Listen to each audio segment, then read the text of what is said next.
Hello, everybody, and welcome to today's show. Thanks for joining us. It is June 13th, or July 13th. Sorry, I wish it was June 13th. Those were the good old days. It is July 13th, and we got a couple of things to discuss here. It's been a lot of craziness. It seems like every day's craziness, so I should just stop saying that at the beginning of every show. But I'm here. I'm joined with Trade the Chain's Chief Community Officer and Director of Research, Nick Mancini, as well as Trade the Chain's very own Doug Everyday Man DeRosa. One of the things, if you're new and you're watching, please hit the like and the subscribe would be great. And also, let me remind you, I know a lot of you already watch Nick every day on the Trade the Chain channel for his Monday through Friday market analysis, which is, Nick is just spot on when it comes to breaking down the markets in such granular form. So hop over to the Trade the Chain channel and just hit that subscribe and alert button. Listen to him every day, midday Eastern time, and it's free. You don't have to join anything, so it's good stuff, good nuggets of knowledge.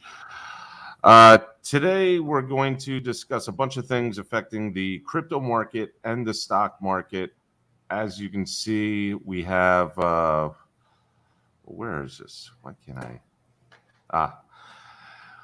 We're at 886 billion in total market cap, with the overall sentiment being right about neutral, both on Bitcoin and the average daily sentiment of crypto. So nothing spectacular, but we're going to explain what dumped this morning, which had to do with the pre-market PPI numbers. It's also rebounded going into this afternoon. We're going to give you a little heads up on how that could very much shift in short motion. And as well as right before we came on the air, there was a little saying from the Fed that actually did create a little shift in it. So without further ado, Nick, let's break down the markets. Let's go through what everybody wants to hear. All righty, sharing screen right now. So going to go ahead. Alex obviously started with sentiment, and we can see, I don't know if anyone noticed that, but Ethereum is officially in very bearish long-term sentiment territory. I don't think I've ever seen that, Alex. So that's, very interesting, especially where we're at today. So for anyone who has not, been tracking CNBC or has, 20 push notifications set up like they do on my phone, the CPI numbers came out today. So this basically measures consumer inflation, and tomorrow we have producer inflation. So the producers and the consumers, I'm sure we all know how the economy works, but basically we blasted higher, beating expectations for month over month at 1.3% versus 1.1% predicted. We are 9.1% higher in terms of inflation compared to June of 2021, which is absolutely astounding. This is the highest inflation we've seen since the 1980s. Depending on how you measure inflation, we know that the government likes to massage these numbers. This is potentially the highest inflation ever historically measured in the United States in modern history. So that's quite market making news. And if we immediately head over to the charts, we can see what happened on the heels of that news. Clearly, the first move is typically always wrong. Market, we got the news at 6:30. Just before the news, a quick little fake out to maybe ruin any over leveraged shorts, and we absolutely plummeted.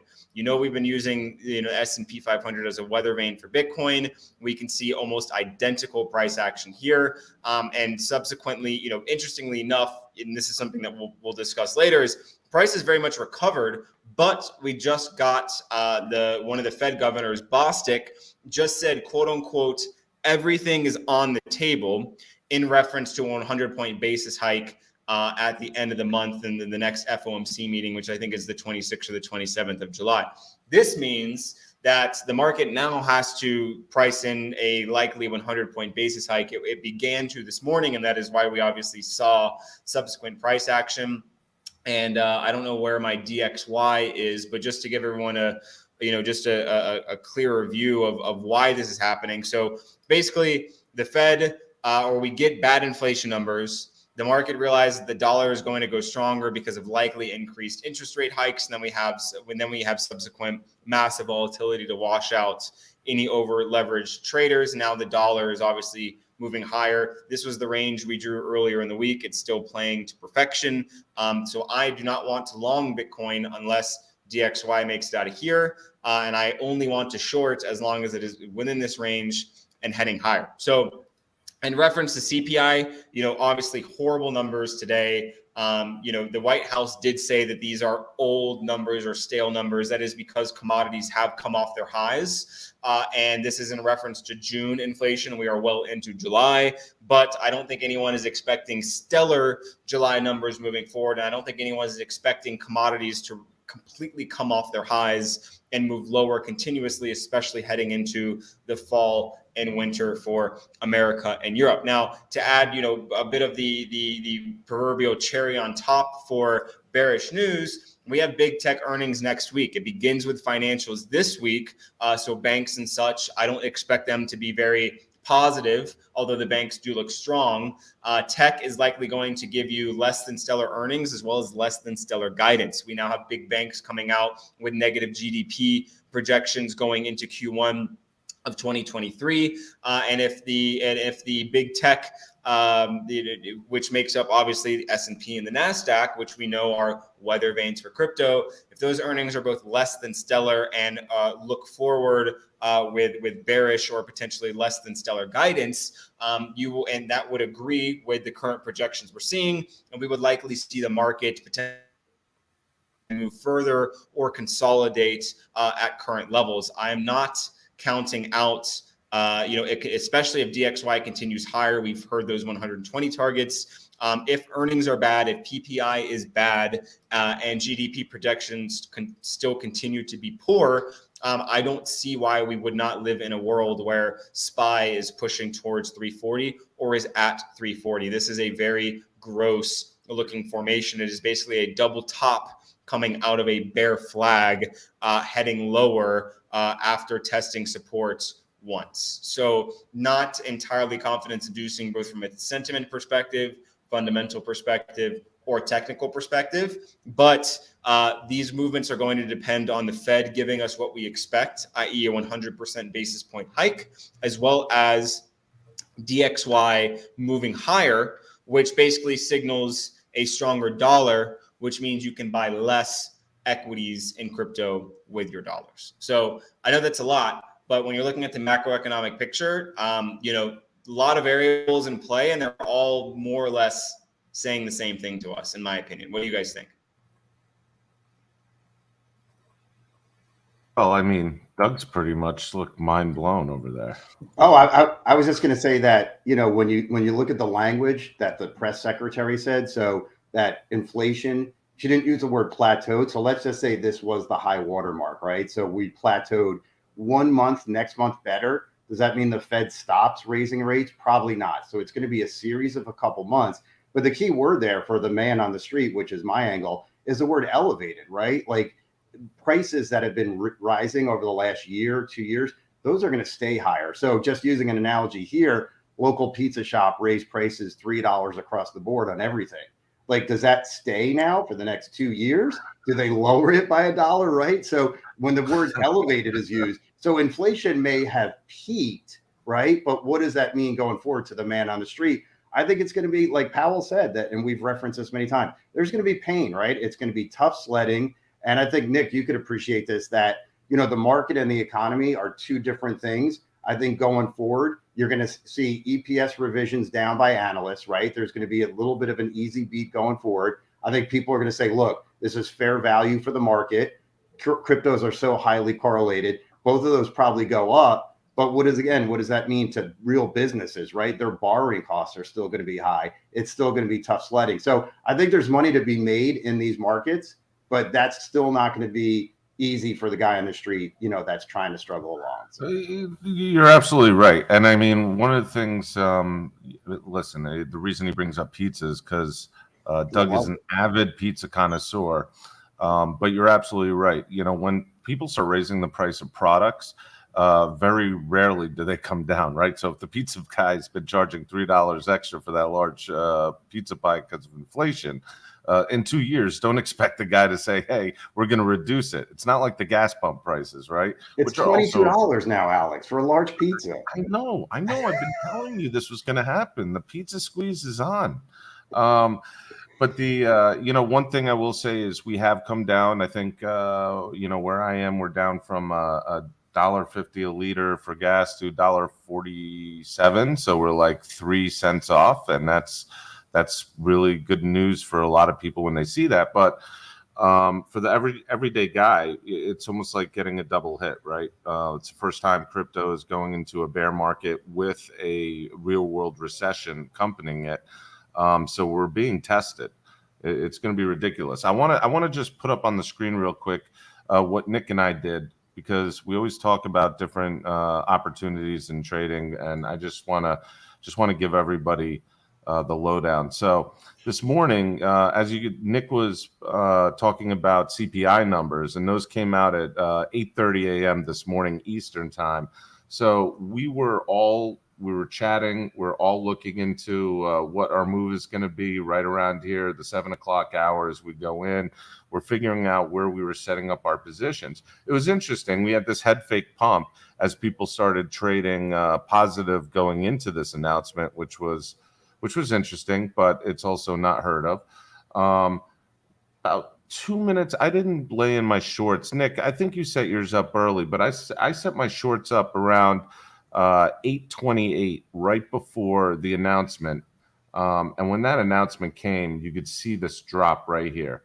It was so dramatic. And I closed my positions about 80% of the way down. Felt I took enough money off the table there, and it was a good morning. Now, I did reopen some shorts right up here in this area, because to what Nick was speaking about before, there's really actually there's no good news that's positive right now, in the future. So we got the PPI numbers coming out. We have those earnings seasons coming out. I'm sure right here, I may be out of the money a little right now, but I just don't see anything knocking down that position in the short term. I could be wrong, but we'll let time play out. Anything to add to that, Nick? Yeah, I did similar. So from the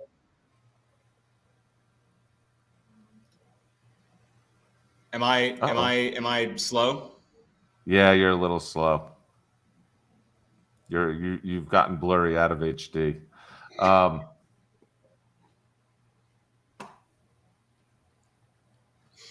You there? I'm here, but everything is lagging. Are you hanging on? Are you like okay? Jack I'm back. and Rose? I think we're back. Right now? All right. Are we good? I'm holding on to my handlebars. In reference to what Alex said, so we had so of course, everybody who's been watching the Daily Show, if you've been watching the Daily Show, thank you. If you haven't been, I would suggest tuning in. There's a lot of alpha that gets shared. But yesterday we said 19K was the number. Fortunately, the timing was perfect. I saw the tweezers on both the S&P 500 and on Bitcoin. We headed lower to, I think, 19.3 shortly after that. Fantastic short-term trade.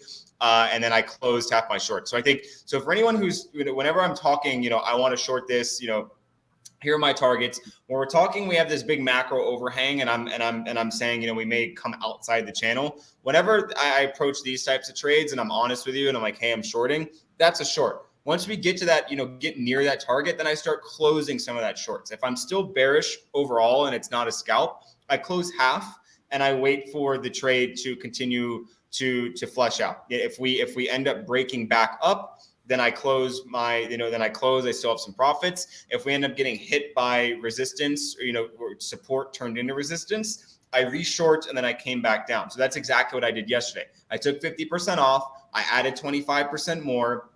We went down to 19. I took 50% off. And then at 19.6, I added 25% more. Now, obviously, Alex and I were not perfect timing, but the whole goal of this strategy is you're locking money in, and then you're looking for future opportunities to create more value while you're being risk averse, because you know that you can cut your trade in profit and still walk away with money, not a total loser, and you're giving yourself the opportunity for the next trade. So we start at 19, close half at 19.3, add more at 19.8, 19.6, close down at 19, add more at 19.6, 19.8 again, and we hopefully ride back down to 19 or lower, which was the prediction potentially on today's daily show if the DXY kept rising and S&P kept falling. So that's exactly how we approach these types of things. We're not just closing everything and then ripping brand new trades, trying to take full risk every single time. We pick a level, we pick a target, and then we start taking profits and chopping around that level, or around that range, I should say. That way we maximize our value and decrease our risk. And that's when you get really good at trading, is when you follow that system. But fortunately, Alex and I are trying to do that publicly and as transparently as possible for everyone to continue to learn alongside us. Yeah, 100%. And I mean, full transparency, I'm looking back for 19 again, potentially under 19. I think based on what we've seen from alts, is Bitcoin can certainly bust out of this range. So sorry, Alex. No, don't worry about it. And we also always say follow that. Keep an eye on the DXY chart. It's an inverse chart directly correlated to Bitcoin. I mean, after sentiment, that chart is my leading indicator for trades. All right, folks, we're going to go on to the next couple of topics here in the second half of the show. And it's, I know there's a lot of emotion and a lot of pain going around. But one, as the title says, there's a takeover offer that came out the other day, as well as there's a VGX coordinated pump going on in the market here. So I just want to go to the comments real quick. I see, some OTC trading is resumed on Voyager stock, apparently. And one of the, couple questions coming out is why the ticker change. So I do want to say that it is trading, and I think it's trading on it's trading OTC, and so the ticker has to change because there's different OTC trading boards, basically the pink sheets. Like for instance, we have here in America the OTC QX, the OTC QB, so forth and so on. So the ticker changed relative. The last two letters in that ticker are to the OTC, the over-the-counter exchange where trades can still be facilitated. So nothing nefarious there. That's all that happened as far as a ticker swap. Also, let's go to talk about Lithosphere. Lithosphere, whose parent company is Kaj. Let me see here. Kaj Labs. They came out the other day with an offer letter to take over Voyager, or at least to acquire some, in part, or any of the remaining or certain remaining qualifying assets. And it's a pretty simple letter here. It's only 4 pages. But if you go through and read it, it doesn't have a lot of substance to it. And I'm going to just give you my opinion on what that is, and I'll let Nick and Doug weigh in as well. But we're seeing, I've been talking about this with people a lot lately, and that is take a look at the white knight factor. Take a look at the white knights that are coming in. I'm not saying all are bad. I'm not saying all are dubious in any fashion.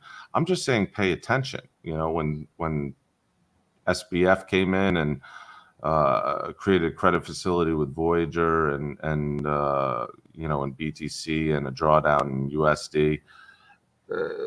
You got to put yourself into SBF's mood, and what is his, what is he looking to get as an outcome?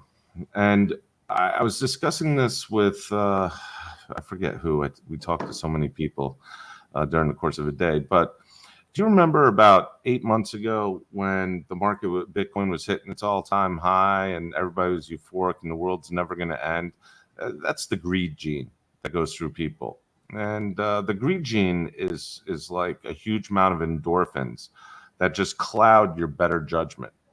So is the white knight gene. The white knight gene is where people are in desperate situations or in hard situations, And they get so clouded because someone said they're going to save the company and take them out of a certain situation that they can't see past it. Another part of this, and this is what I'm going to call this offer that's up on the screen, is clout seeking.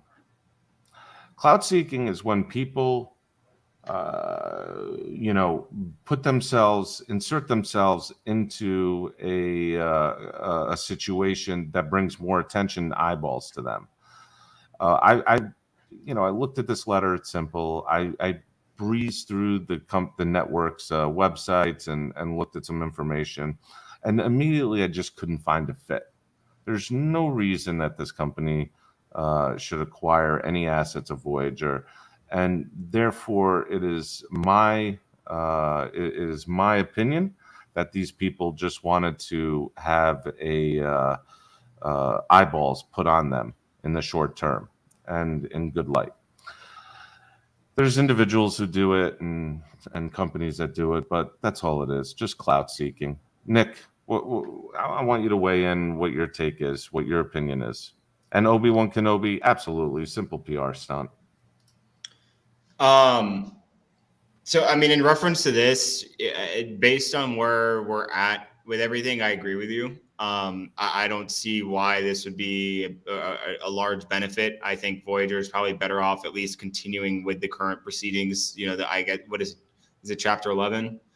Chapter 11 reorg. Yeah, Chapter 11. So, I mean, if I was them, I would consider, considering they were granted, the kind of the first steps and moving forward. It doesn't seem like they're ruined in the sense that Celsius may be in kind of the rumors that we're hearing there. So to hear them kind of take a pennies on the dollar type of deal this early would be a little bit foolish. I mean, I think it's positive that people are interested. If we haven't seen this for Celsius, no one's knocking on that door.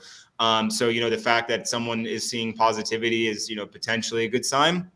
But also, I think it's way too early and too much too soon to start thinking about this in this direction if you are Voyager.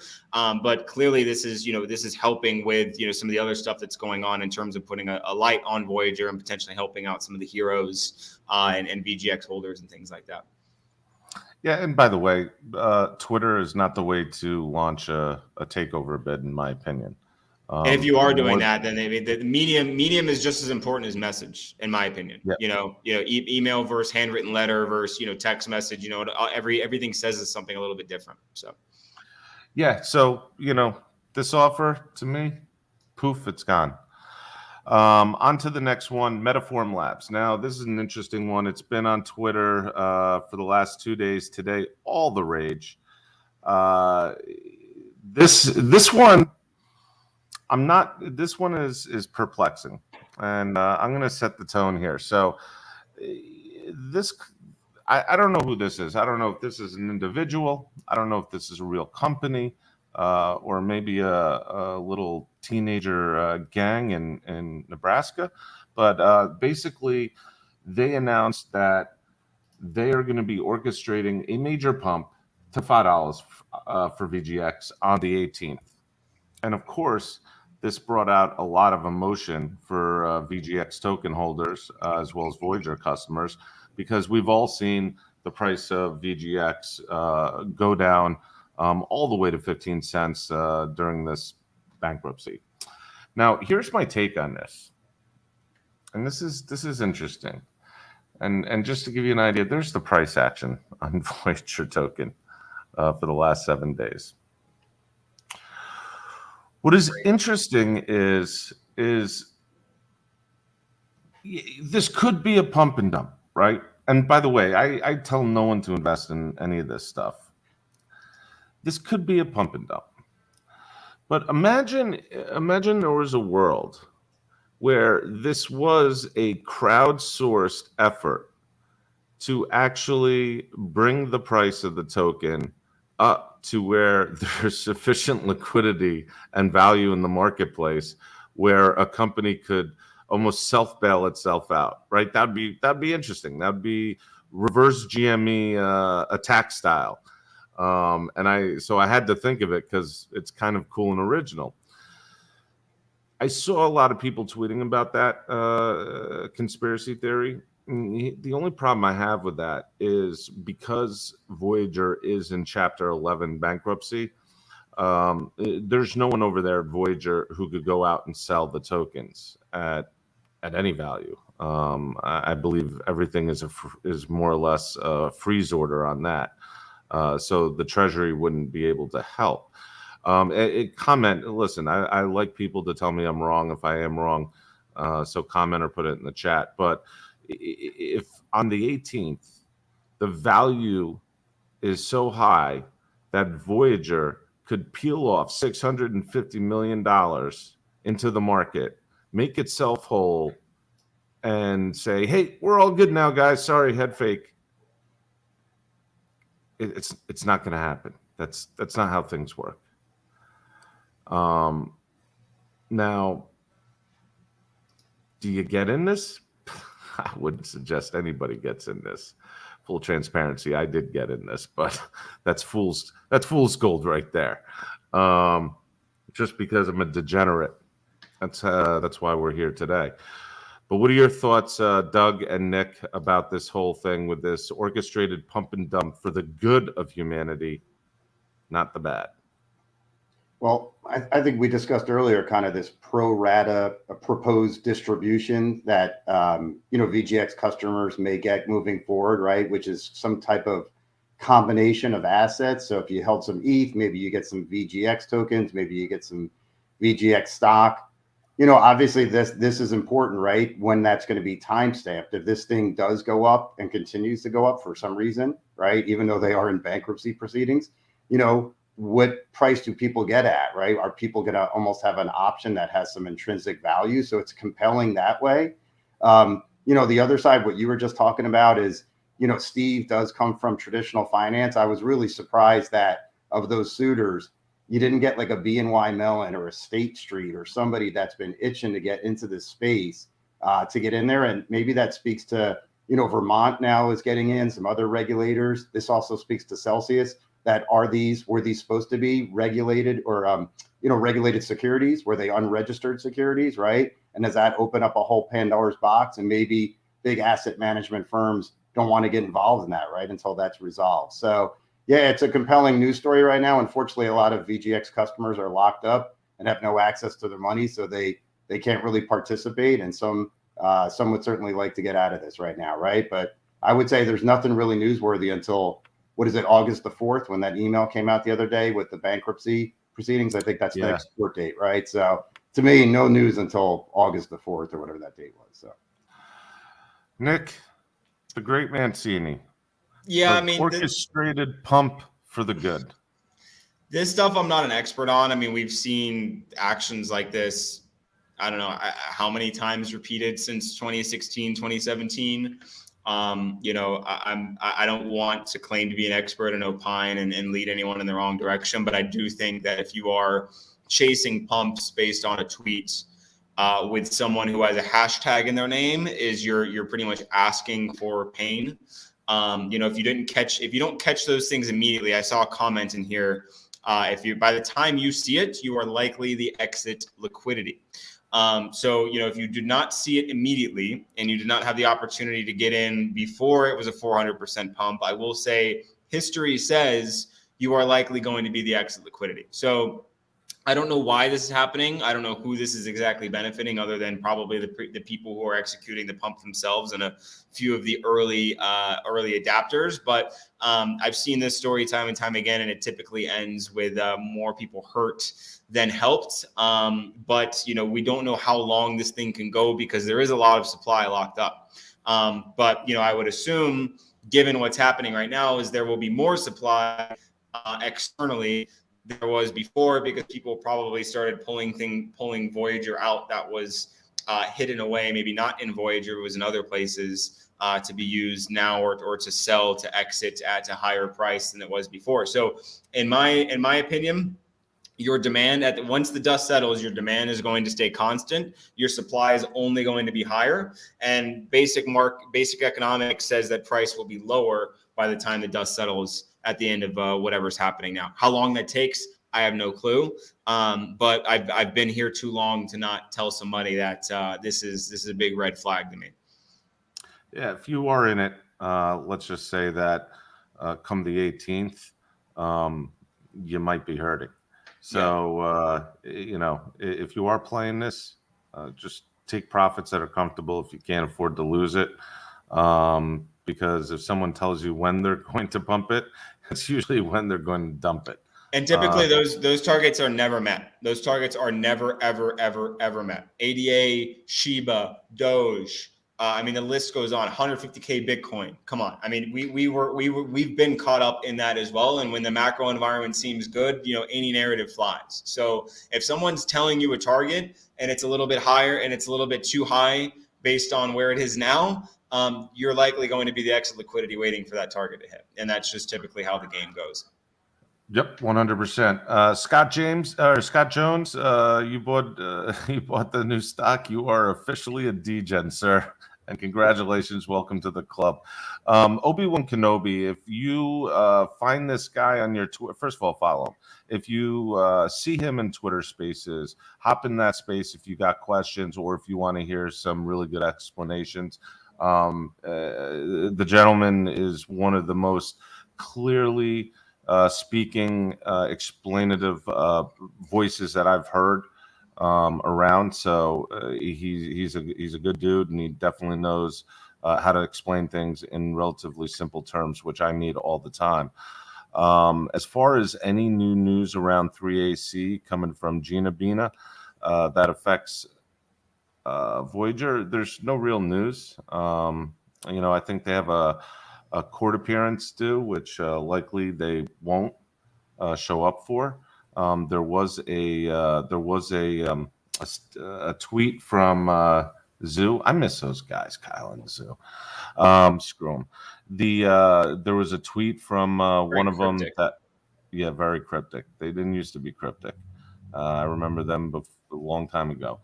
But there was a tweet saying, "Hey, they've tried to be a part of this liquidation thing, and people are pushing back on them." I don't believe any of that crap, to be honest with you. They won't show up to court. The courts are going to take this over and do what they want in this liquidation without any cooperation from the two of them.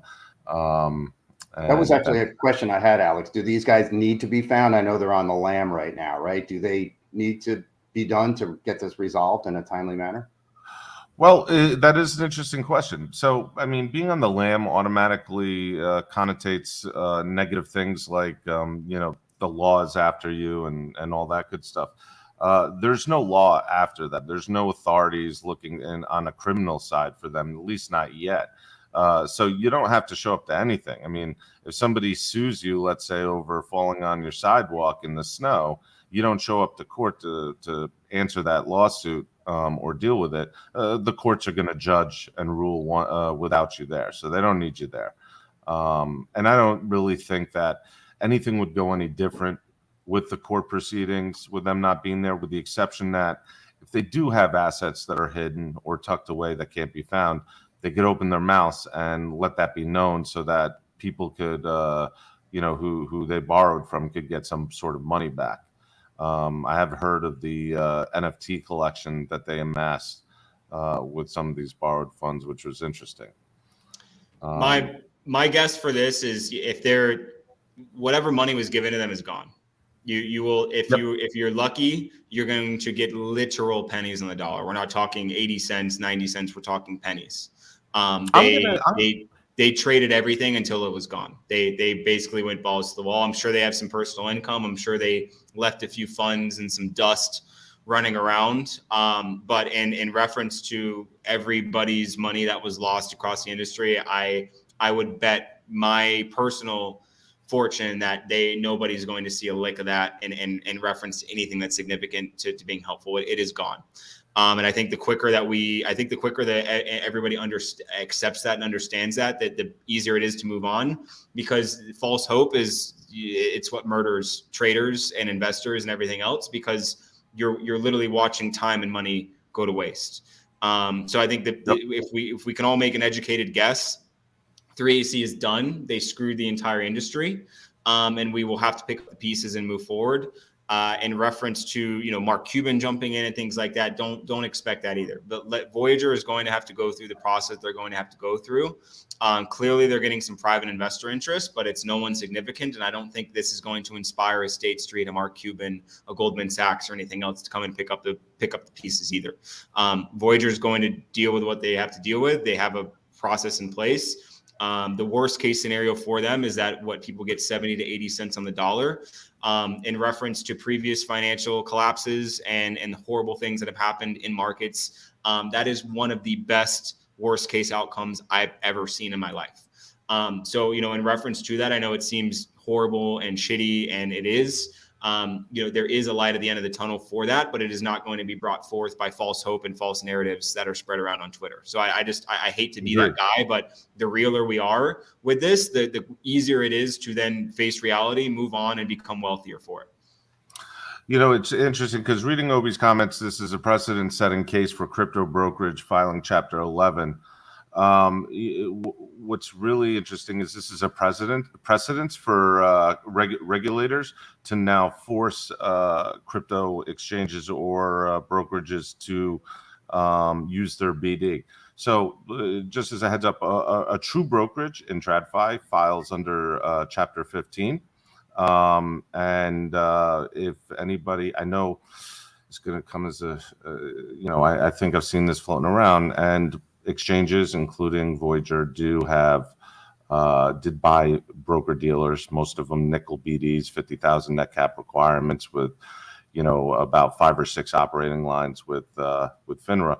The thing is that they don't use them. They don't put the companies in them. They had them there for regulatory framework coming down the pike if they had to switch over. So Voyager was never a FINRA registered broker dealer operating the business. You didn't have to be. It's no fault of theirs. So that's why they were allowed to file Chapter 11, not Chapter 15. It's also a thing that, just so you know, because they weren't, there's no SIPC coverage, SIPC. And I saw that being thrown around as well. If I had to give my thoughts, I would think that emergence is with the deal, like Obi said.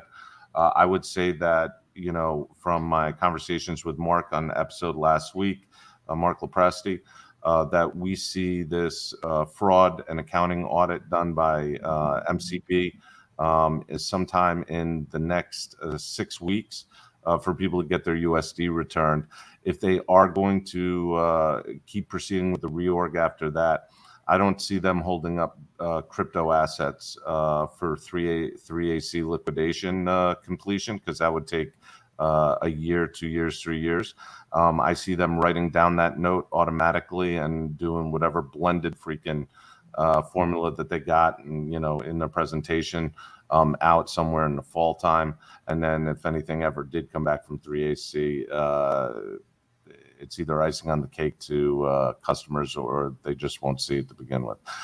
That being said, I do agree with it going to Chapter 7 if there is no deal. Let's see. Also, for the question that was asked is why the crypto that wasn't lent can be released. It's because of the proceedings. Like Alex said, once they file, lock and key. They mean that that's to protect your assets from nefarious actors within the company. That's why they do that. Everything is now under monitoring of the government. So Steve just can't be withdrawing things or earmark it away to give to people. There's a process in there. Yeah, it's an orderly fashion. It's not cherry picking.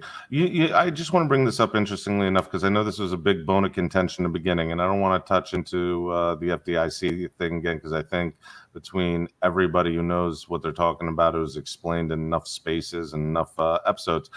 But I retweeted the other day the FDIC ruling that came out in May on advertising, misleading advertising. It was the final order given out and ruled upon for misleading advertising techniques of FDIC. It happened in May, and apparently this could be something that actually gets Voyager out of any contention that they were misleading with FDIC prior to that May ruling. So I have no idea what the hell I'm talking about. Just food for thought. But if something happened before that ruling, it could be a loophole for the way out. And to follow that up, Gina, I understand what you're saying, but just because some of those buzzwords get thrown around, that was a British Virgin Islands court. They are not going to have jurisdiction in the places that 3AC had bank accounts and access. Courts just don't get to cherry pick across sovereign nation lines and do things like that. Just because they gave that court order does not mean that anything is going to happen. It's a Singapore-based company. The guys are likely in Dubai. They had bank accounts everywhere. Clearly many things were decentralized to the point where there was no centralized access. So just because, there is a order of a liquidation of a certain account doesn't mean there's not A, other accounts, and B, anyone can even get into the account in question to liquidate it. So I understand what you've read. I'm equally pissed and upset at the lack of transparency, but that is in no significance to people having their money returned in any way, shape, or form. Yeah. Unfortunately. And there's also nothing nefarious about having a company set up in multiple countries and jurisdictions. One that's quite common for traditional companies who have customers in certain jurisdictions and need a company. But in crypto, it's called regulatory arbitrage. And that is done because if regulatory framework is set up in one country, let's say Singapore, and that puts a company in the risk of not being able to open their doors to operate business tomorrow because they have to conform to that, they can hop to the other jurisdiction and have continuous coverage of business. So, that's done all the time as well. FTX acquiring Voyager, I don't really see it happening, to be honest with you, at all. That's my real gut feeling. It would have happened. Yeah. If there's a true fit, I've said this the other day, the true fit would be Fidelity. I mean, Fidelity's been in this space. Doug, we've been talking to Fidelity from the OGs who set up their crypto network back in the day. They've had 100-person staff for 3-4 years now. Yeah, I mean, well, it's 2014. They had Bitcoin farms in New Hampshire, man. They have a really beautiful infrastructure to the retail folks out there. They already have it set up. This would be the ultimate wealth management offering for those customers there. And also Fidelity is family owned, more or less. I mean, I like to say that, but it's a huge conglomerate, but it's not like Goldman Sachs or BAML with shareholders. So that's how I feel. I just find it hard to believe that anyone's going to acquire someone with a $650 million hole. That's just, I mean, I hate to be the morbid, guy on here, but when we're playing in markets, there is no room for emotion. Emotion is what makes you broke. And you have to be emotionless in this scenario. And if you were being offered either start from scratch or acquire someone with a $650 million hole, you can start from scratch for $650 million. So you might as well start from scratch and build it within your own brand. And that's how I would approach branding and marketing and operations myself. Of course, anything could change and they could get some money back from 3AC. But I think that the quicker everyone is a realist in this and removes all the emotion from making money is when it becomes a little bit easier to ride these waves and figure out how to maximize value in this market. I agree. And, I mean, with there's some things about UI, UX and all that stuff. I got to be honest, guys, in our field, the UI, UX stuff is not complex. There's no real value add on that. We call up our dev team and want something changed. It's changed. What Voyager had, which made them a leader in ease of use, was they had the process. So the process was how they laid out that UI, UX. The actual tech underneath of it, not so valuable. Really, it's customer base that is the most valuable within it. My feeling is, and I think I'm one of the larger Voyager depositors, and so I cry myself to sleep every night. But my thesis is that we get our USD back.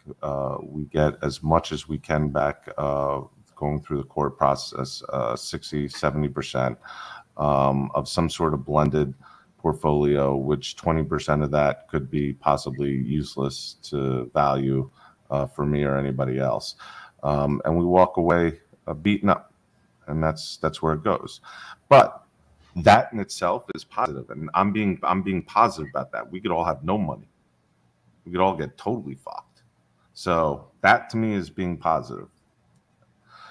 Anyway, guys, don't mean to be so monotone or down. I'm positive, but I got tons of money all locked up. So I'm very confident that people will see the absolute majority of their holdings back, but I doubt the continuation of the brand in its current form.